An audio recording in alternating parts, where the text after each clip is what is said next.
Hello gamers, this is Sai and welcome back to Which Way Games. What is it that gamers say when they see the continue screen? You finished? That's it, man. Game over, man. It's game over. And with that being said, let's get on with the video.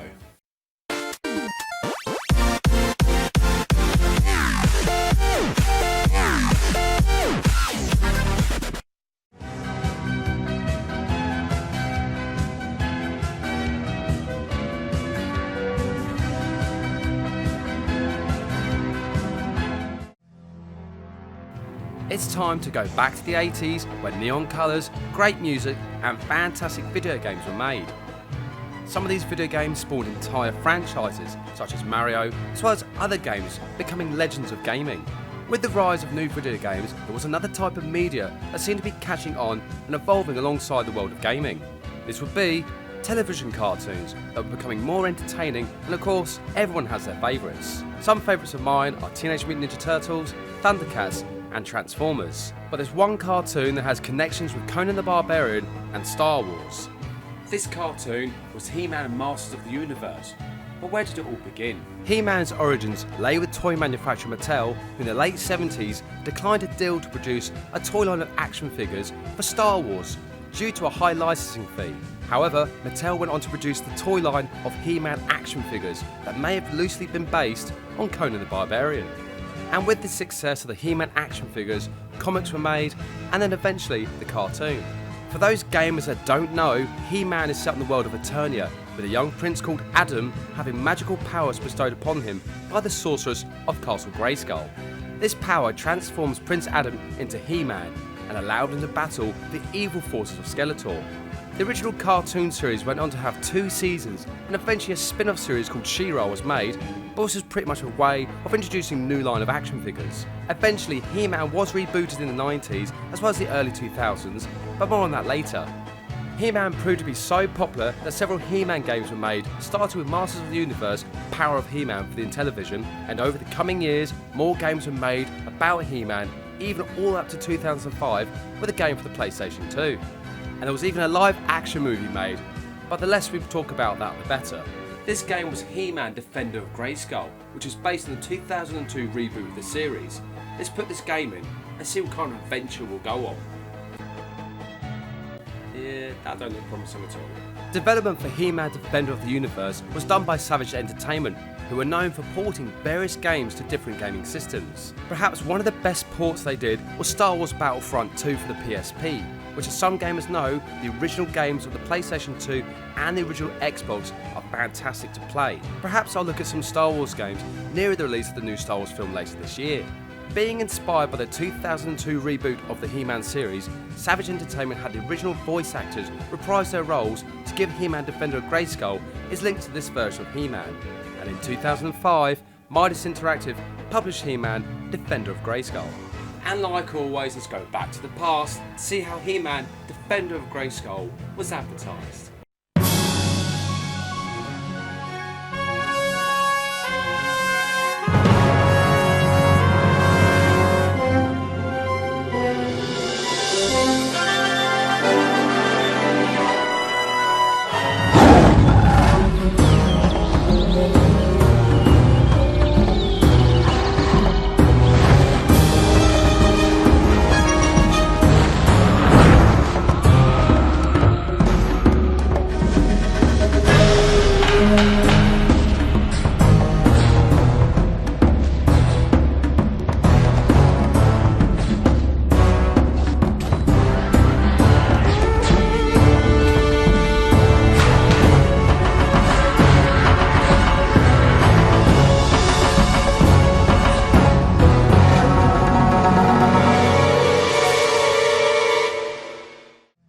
The story of He-Man Defender of GraySkull starts with the Kingdom of Eternia in complete turmoil. The evil forces of Skeletor have surrounded Castle GraySkull and He-Man is nowhere to be found. Unknown to the Masters of the Universe, He-Man and Prince Adam are one and the same. He-Man happens to be at Skull Mountain, the home of Skeletor. The sorceress of Castle GraySkull informs He-Man of an evil threat that's on its way to destroy the peace within Eternia. Turns out this evil she can sense is Skeletor, and he's getting closer and closer to opening the gates of Castle GraySkull and finally getting his hands on the hidden power he seeks. With this power, Skeletor can rule all of Eternia and possibly the entire cosmos, including Earth. The sorceress has no choice but to use all of her powers plus more to protect the castle. Sadly, part of this power is the very essence in which Prince Adam becomes He-Man. Prince Adam changes back from being the strongest man in the universe and is ultimately captured within Snake Mountain. Prince Adam wakes up in a prison cell deep within the mountain and is informed by the sorceress that Skeletor will soon be able to break through her protective barrier and will need the help of the young prince. He informs her that he can no longer transform into He-Man, so the sorceress reluctantly gives him some of her power to Prince Adam, allowing him to become He-Man once again, but not full strength just yet.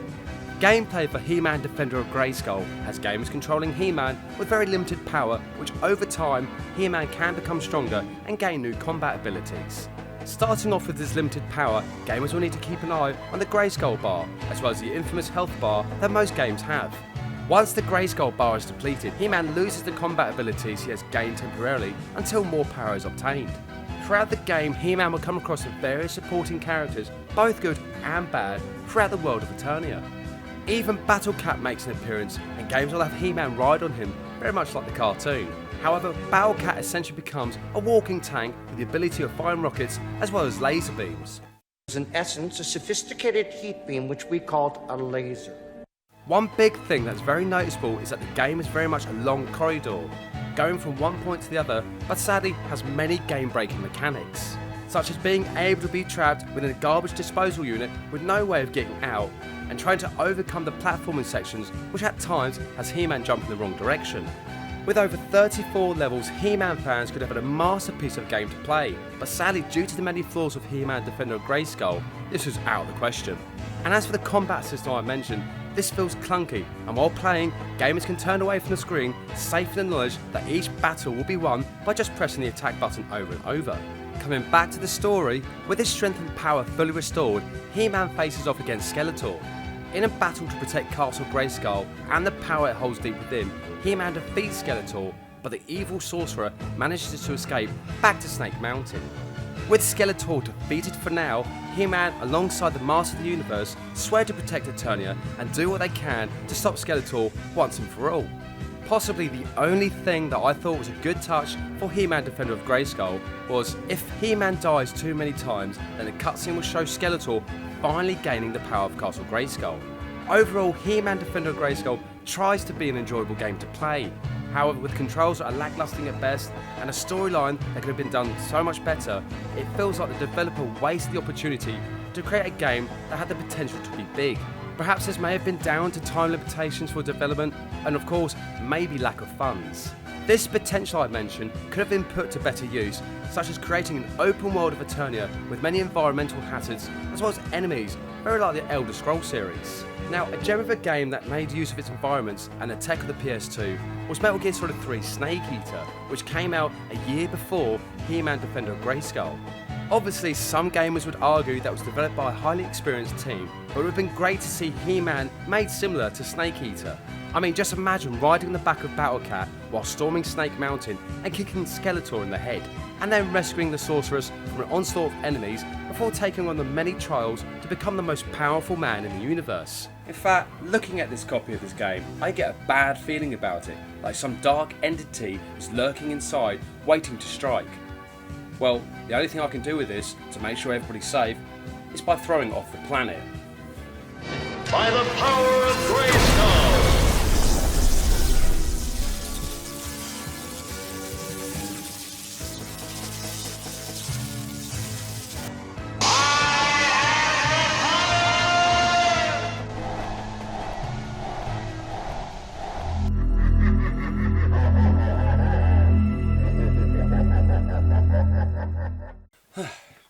Well, that'll have no repercussions whatsoever. Now with that copy of He-Man Defender of the Universe no longer within my collection, it does make me wonder about the games made about 80s cartoon icons, such as Thundercats for example. And speaking of cartoons, it does make me bring to mind that a He-Man animated series is in development for Netflix. As I mentioned before, this will be the 4th time a He-Man cartoon would be made since the original, all the way back in the early 80s. However, the version of He-Man called The New Adventures of He-Man, made in the 90s, feels like an entirely different kind of cartoon, and perhaps was just given the title of He-Man to connect it somehow. Hopefully the Netflix version of He-Man will follow suit with the Castlevania series with fantastic animation, compelling storylines and character development. Fingers crossed it will be animated and perhaps delve deeper into the history of Eternia and so much more.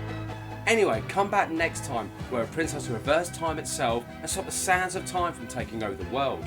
Thank you so much for watching and see you next game.